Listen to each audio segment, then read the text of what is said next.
Bonjour, je m'appelle Anthony Barocas de YOLO Live et aujourd'hui, je veux vous aider à vous assurer que votre prochaine diffusion se déroule aussi bien que possible avec mes 12 meilleurs conseils pour réussir le streaming. Le streaming en direct peut être un véritable défi car souvent de nombreux aspects du streaming en direct échappent à notre contrôle. Par exemple, que se passe-t-il si la connexion Internet tombe en panne? Ce n'est pas quelque chose que vous pouvez contrôler. Que faire si votre client veut diffuser sur Facebook et que Facebook a mis à jour son API pendant la nuit? Donc, quand vous allez l'utiliser le matin, ça ne fonctionne plus. Utilisez-vous le réseau cellulaire lors d'un événement public avec des milliers d'autres personnes qui utiliseront également les mêmes tours? Il y a beaucoup de choses hors de notre contrôle, donc le mieux que nous puissions faire est de nous assurer que tout ce sur quoi nous avons le contrôle est prêt et fonctionne à 100%. Voici donc mes 12 meilleurs conseils pour réussir le streaming. Maintenant, l'ordre que je vais utiliser est plus basé sur le temps, des jours à l'avance jusqu'à l'événement. Numéro 12. Testez tout votre équipement. Et puis testez-le à nouveau. Votre équipement est essentiel au succès de vos diffusions en direct. Tester chaque équipement de streaming avant votre véritable diffusion en direct vous donne la confiance que tout fonctionne comme vous l'attendez. Votre microphone et votre caméra sont bien sûr la priorité absolue. Connectez vos caméras à chacun des ports HDMI et votre audio au port ligne ou micro pour vous assurer que la vidéo et l'audio fonctionnent correctement sur toutes les entrées. Assurez-vous d'utiliser le même équipement et la même méthode que vous utiliserez pour votre véritable diffusion en direct. Les mêmes caméras, les mêmes micros, les mêmes réseaux, tout. Par exemple, ne testez pas en utilisant le Wi-Fi au bureau, puis sur place essayez d'utiliser un point d'accès mobile. Vous devez le tester comme si c'était l'événement réel. Tout votre matériel, caméra, câble, microphone, titres, vidéo, graphiques, connexion Internet et plus encore. Numéro 11. Configurer une diffusion de test en direct. Oui, je viens de le mentionner, mais cela mérite d'être répété. Les diffusions de test sont le moyen idéal pour s'assurer que vos diffusions en direct se dérouleront sans accroc. Ils sont particulièrement importants lorsque vous diffusez depuis un nouvel emplacement ou utilisez un nouveau réseau de distribution de contenu ou après la mise à jour vers une nouvelle version logicielle.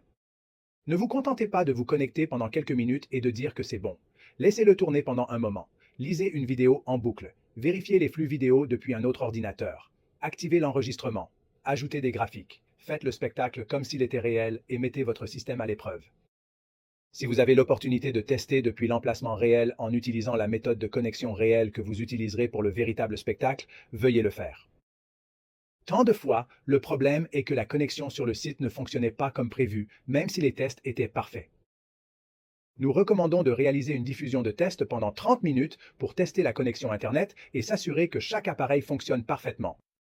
Cela devrait vous donner suffisamment de temps pour effectuer votre test et apporter les ajustements nécessaires pendant le test. Vous pouvez définir votre diffusion en direct comme privée sur Facebook ou non répertoriée sur YouTube pour éviter que vos tests ne soient vus par le public. Le YOLO Box vous permet de dupliquer les émissions que vous créez, donc vous n'avez besoin de les construire qu'une seule fois et vous pouvez les utiliser encore et encore. Numéro 10. Les répétitions. Maintenant, cela s'applique davantage aux événements d'entreprise qu'au sport ou à autre chose.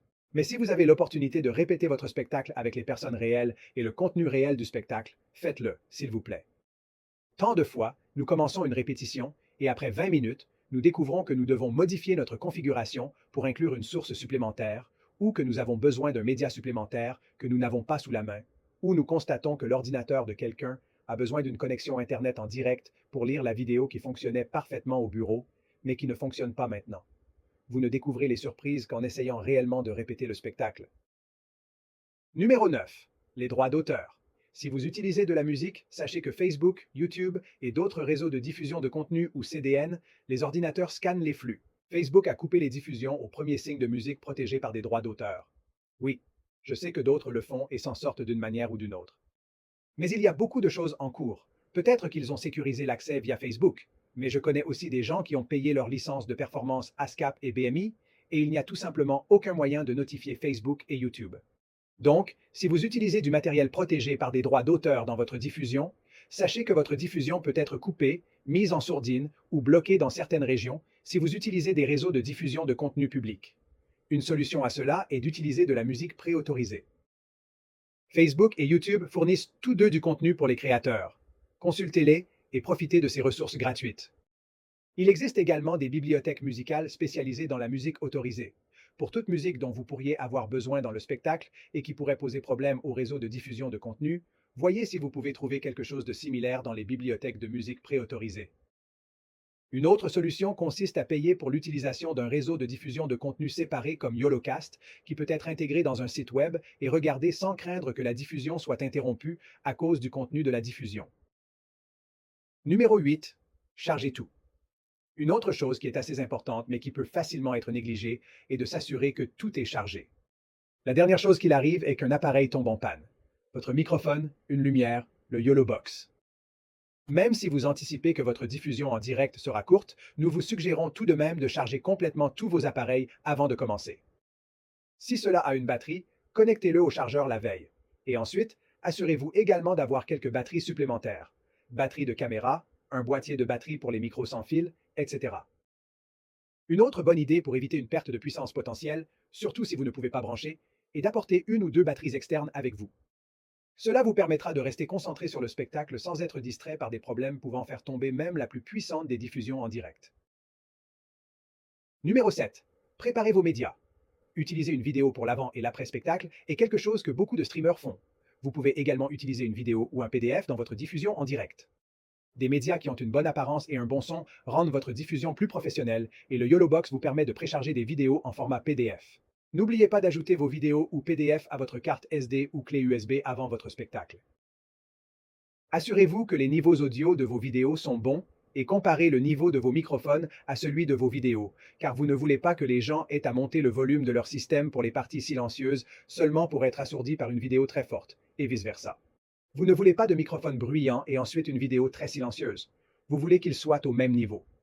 Utilisez donc le réglage du niveau audio pour vos vidéos dans le mixeur audio intégré du YOLO Box.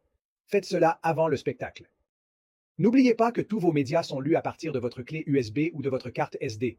Il est donc judicieux de tout copier sur un deuxième support afin que, si le premier rencontre un problème le jour du spectacle, vous puissiez rapidement passer au support de secours. Numéro 6. Créez vos graphiques à l'avance. Les graphiques améliorent votre émission. Les tiers inférieurs identifient qui nous regardons, montrent les titres des émissions, les titres des segments et plus encore. Les titres sont un excellent moyen de marquer vos diffusions en direct et de garder votre audience informée et engagée. Le YOLO Box offre des superpositions graphiques personnalisables. Vous pouvez ajouter un logo, créer divers tiers inférieurs, des superpositions plein écran, une section pour le tableau de score sportif, une minuterie de compte à rebours, des graphiques inclinés et plus encore. Si vous ne pouvez pas le construire avec tous les nombreux outils graphiques intégrés dans le YOLO Box, vous pouvez importer des superpositions en direct depuis le web, y compris celles conçues dans YOLOcast. Tous ces graphiques prennent du temps à concevoir, dimensionner, choisir les couleurs, les polices, arranger leur position à l'écran. Prenez le temps avant votre émission de créer et de personnaliser toutes vos superpositions graphiques pour que, en direct, vous puissiez juste appuyer sur le graphique et l'intégrer instantanément à votre émission. Numéro 5. Libérez votre stockage. Je recommande d'enregistrer votre événement car vous ne contrôlez pas le fournisseur Internet, les opérateurs de téléphonie mobile. La dernière chose sur laquelle vous avez le contrôle est la capacité d'enregistrer le flux principal du programme afin que, s'il y a une interruption de la connexion Internet, vous ayez l'enregistrement local parfait à télécharger plus tard. Utile si vous souhaitez réutiliser le contenu. Découpez-le en petits morceaux, transformez une vidéo horizontale en bande-annonce verticale et plus encore. C'est très facile à faire si vous avez déjà tout le programme en main au lieu de devoir le retélécharger depuis le cloud.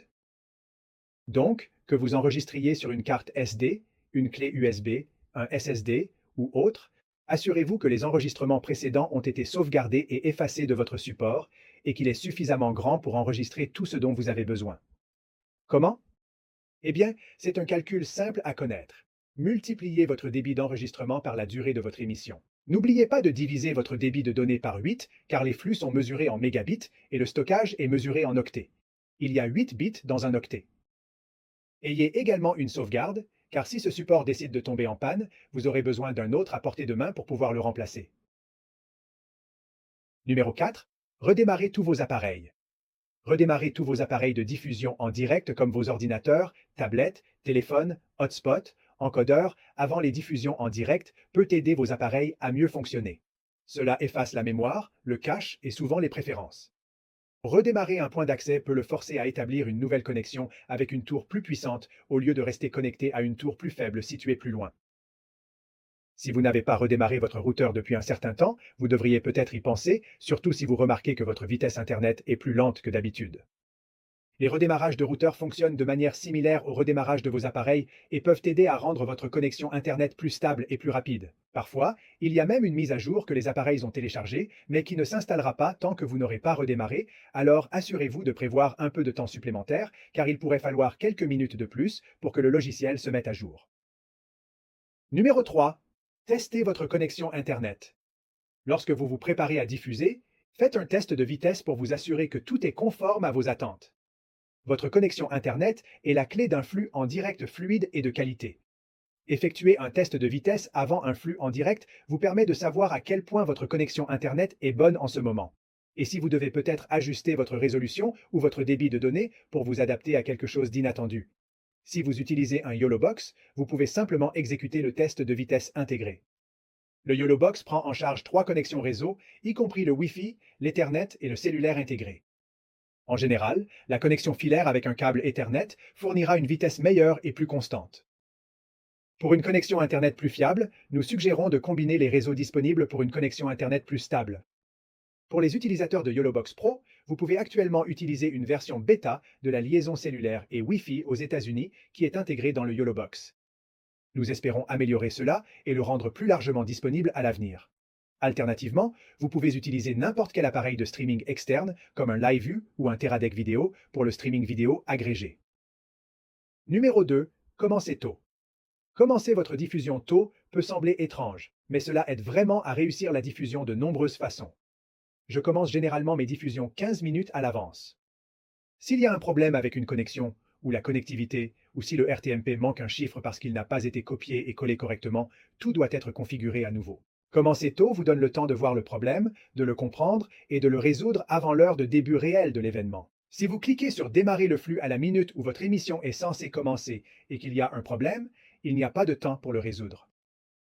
Maintenant, si tout se passe parfaitement, commencer la diffusion en direct plus tôt aide également vos spectateurs qui aiment se connecter au flux en avance et s'assurer que leur lien informatique est correct, que leur audio fonctionne, régler les niveaux des haut-parleurs, etc.